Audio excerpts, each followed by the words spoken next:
कुछ हॉस्पिटल्स में सर्जरी सस्ती होती है, कहीं पे आपको मालूम पड़ता है कि सर्जरी का जो कॉस्ट है वो कम आ रहा है, और कहीं कहीं कॉस्ट बहुत ही ड्रास्टिकली ज़्यादा महंगा होता है। आखिर क्या डिफरेंस है इन दोनों के अंदर? दोस्तों, सर्जरी की कॉस्ट डिपेंड करती है आप कौन से हॉस्पिटल में जा रहे हैं। दूसरा फैक्टर है कि आखिर कौन सा इम्प्लांट लग रहा है आपके कंधे में। रोटेटर कफ सर्जरी अगर जब मैं सिंगल रो रिपेयर करते हैं, सिंगल रो रिपेयर के अंदर दोस्तों कुछ सूचर एंकर्स लगते हैं जिसमें धागे निकले होते हैं, धागे से आप टॉर्न रोटेटर कफ को बांध देते हो। इस तरह से सिंगल रो रिपेयर कंप्लीट होता है। इसमें एक या दो एंकर्स लगते हैं, इसके अलावा और कोई इम्प्लांट नहीं लगता। इम्प्लांट जो एंकर्स होते हैं उसमें धागे होते हैं जिससे आप गांठ बांध देते हो। इसमें कॉस्ट आपको कम आती है। क्यों? क्योंकि सिर्फ 2 ही एंकर लगे।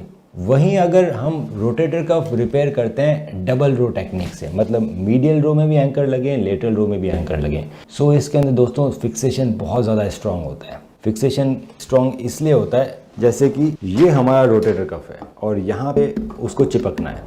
तो सिंगल रो रिपेयर में हम हल्के से 2 एंकर यहाँ डालेंगे और रोटेटर कफ को यहाँ लाके चिपका देंगे, यहाँ गांठ बांध देंगे। तो जो बोन टू टेंडन कांटेक्ट है वो छोटा है, इतना से ही चिपका है, तो इसके वापस फटने के, रीटियर होने के चांसेस ज़्यादा रहते हैं। इस वजह से जब सिंगल रो रिपेयर किया था तो वो सस्ता पड़ता है क्योंकि सिर्फ 2 ही एंकर लगे हैं। पर क्योंकि फिक्सेशन इतना अच्छा नहीं है तो आपका कंधा 1.5 महीने तक बांध दिया जाता है, उसको हिलाया नहीं जाता। उस वजह से आपके कंधे में फ्रोजन शोल्डर डेवलप हो जाता है इस 1.5 महीने में जब आप हिला नहीं रहे उसको बिल्कुल। तो 1.5 महीने के बाद जब हिलाया जाता है, एक्सरसाइज कराई जाती है, तो धीरे धीरे फ्रोजन शोल्डर खुलता है। बैक टू नॉर्मल आने में 4 से 5 या 6 महीने भी लग सकते हैं। क्यों? क्योंकि पहले आपको अपना कंधा खोलना है, फिर स्ट्रेंथनिंग चालू करनी है। इसमें भी क्योंकि ये छोटा सा ही चिपका है, बोन टू टेंडन कांटेक्ट कम है, फटने के चांसेस रहते हैं। वहीं अगर हम डबल रो रिपेयर कर रहे हैं रोटेटर कफ का, तो दोस्तों डबल रो रिपेयर में 2 मीडियल रो एंकर डलते हैं। टेंडन को आप यहाँ तक लाते हो, मीडियल रो एंकर से जो टेप या फिर वायर्स निकल रहे हैं उसको आप ले जाके लेटरल रो एंकर से द्वारा अंदर डाल दो बोन के अंदर। तो इस तरह से स्टेपलर जैसा कंस्ट्रक्ट बनता है, जो इसमें बोन टू टेंडन कॉन्टेक्ट ज्यादा है। आपका जो रोटेटर कफ है वो बहुत बड़ा फुटप्रिंट से बोन से चिपका है, ये है डबल रो रिपेयर। तो डबल रो रिपेयर ज्यादा स्ट्रॉन्ग रहता है दोस्तों, ये फटने के चांसेस कम होते हैं। इसीलिए इस सर्जरी के बाद